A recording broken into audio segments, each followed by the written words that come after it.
why might you switch out a switch? Examples include the practice cracking from age or from abuse, the switch becoming too dirty to clean, or the switch no longer working properly. Some switches are a bit more complex, like a three-way switch. This is a picture of a three-way switch, but in any case we'll just be replacing a switch, so just connect things the same way and you should be fine. I'll be changing out a double light switch as an example. So first things first, you need to find your electrical panel for your house. In most single-unit homes, this would be found outside on the side of your house. In apartments or other multi-home units, you can often find it indoors inside a closet or on the wall. Open the door to the electrical panel. Do not touch anything except for the switches. It's generally safe, but being careful is always a good idea around electricity. Go ahead and find the switch that is specific for the part of the house you will be changing the light switch in. After finding this switch, flip the switch to off. Often, things won't be labeled well. You'll have to find out which switch does what. You can switch things off one by one and find out what loses power in the home. After turning off that switch, to ensure someone else doesn't accidentally turn on the power, close the panel and then lock it. As you can see here, we have a voltage tester, also known as a non-contact voltage tester or an AC voltage tester. These things are really cool. They light up when they detect the electricity from your home. The really cool thing is that the waves create invisible waves in the air much like a radio, and this tool detects this. When you bring it close or touch it to the outlet that has electricity running through it, it'll blink or beep depending on what tool you have. This tool goes for about $5 to $30. I recommend not getting the cheapest version as some are not that reliable. Now go to the light switch that needs changing and make sure that there is no electricity running through the switch with this tool. You can start unscrewing the screws of the decorative panel for the light switch and remove the panel. After removing the panel, remove the actual switch by unscrewing the screws on the top and bottom of the switch.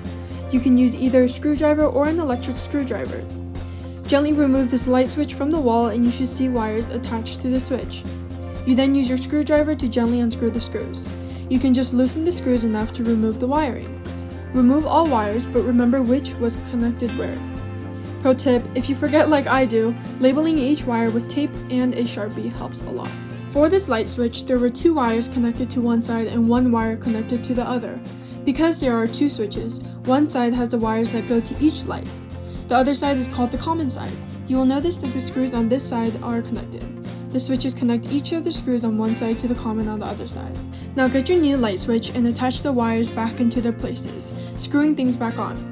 When screwing these wires into place, make sure the metal of the wire is touching the metal screws, not the plastic part. Screw the wires in on both sides. Using needle nose pliers to ensure that the wires are bent properly can help. Remember to ensure that nobody can ever get near the panel and turn the electricity back on. This is super important. If you're touching the switch and someone turns on the power, you can be seriously injured or even die. Note that any new switch needs a ground connection and you should connect one if your wiring has it available.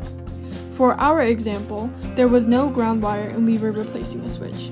After all wires are reattached, you can now screw your light switch into the wall. When using an electric screwdriver, it's easy to mess things up with too much force. So the easiest way would be to gently start screwing manually with a handheld screwdriver. Just another pro tip, use an electric screwdriver for taking out screws. For tightening screws, rely more on a manual screwdriver in the beginning and end. After the screws are hand screwed into place without cross-threading, you can then go in with an electric screwdriver to tighten the screws until they're almost completely tightened.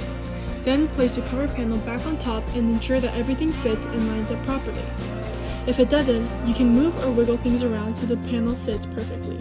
That's why we left a little bit of wiggle room earlier. Before tightening the panel screws, make sure things work properly so that you don't have to undo everything if something went wrong. Now go back to the electrical panel and turn the switch back on. Use your voltage tester to check if there is electricity in the switch.